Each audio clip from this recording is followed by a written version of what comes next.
লগত সৃষ্টিৰ যিখিনি আঁৰৰ কথা দাদাৰ অকণমান জনাব বিচাৰিছোঁ।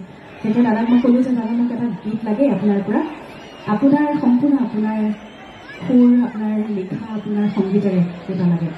দাদাই সুধিলে মোক যে কেনেকুৱা গীত লাগে। মই ক'লোঁ আপুনি যি ভাল দেখে। তেতিয়া এদিন ৰাতি 1 মাহমানৰ পিছত দাদাই মোলৈ ফোন কৰিছে ৰাতি 3টা বজাত, কৈছে কি কৰি আছে? মই কৈছোঁ মই শুই আছোঁ দাদা এতিয়া। পিছত তই তোৰ গান হৈ গ'ল। পিছত দাদা মই এতিয়া কেনেকৈ যাম ৰাতি 3টা বজাত? অঁ হয় নেকি, তই কালি আহিবি তেতিয়াহ'লে। সন্ধিয়া পিছবেলা গ'লোঁ। পিছদিনা গানটো খুব সুন্দৰকৈ সংগীতেৰে সজাই থৈছে আৰু শব্দখিনি নাই, সুৰটো আছে, নানা এনেকৈ কৰি পেলাই গাই থৈ দিছে। দাদা ক'লোঁ দাদা গানটোতো বিৰাট ভাল লাগিছে, সুৰটো আৰু সংগীত ক'বই নালাগে, আপুনি খালি শব্দখিনি কৰিলে নেকি ঠিক? দাদা বোলে তই শুনি থাকচোন সুৰটো, মই আহি আছোঁ। সেই আহি আছোঁ বুলি কৈ 5 মিনিটত দাদাই চকুৰ আগত গানটো লিখি দিছিলে। 5 মিনিটত অসম্ভৱ এটা কথা, যিটো কাগজখনত লিখি আনি মোক তেনেকৈ দিছে মোৰ লগ। তাৰপিছত মোক কৈছে পঢ়ি চালোঁ। খুব দুখত, এটা খুব সুন্দৰ, খুব দুখৰ গীত।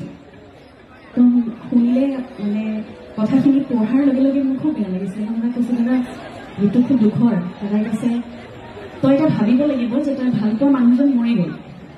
দাদাই কৈছিলে তই ভালপোৱা মানুহজন মৰি গ'ল, আগত দেৱদী আছে আৰু তই ভাবি ভাবি তই গাব লাগিব। তেতিয়া দাদাক মই কৈছিলোঁ যে দাদা এনেকুৱা সময়ত কাৰ গান ওলাব? তেতিয়া দাদাই মোক এষাৰ কথা কৈছিল, মোৰ এতিয়াও মনত আছে সেইষাৰ কথা। দাদাই কৈছিলে যে যি মানুহে সেই কষ্ট, সেই আঘাত নাপায়, সেই পেইন নাপায়, তেতিয়ালৈকে তই প্ৰেম কৰিব নোৱাৰে। আৰু মোক কৈছিলে তই গাব লাগিব, তই তেতিয়াও গাব লাগিব, সেইখিনি ভাবি ল, তই গাব লাগিব।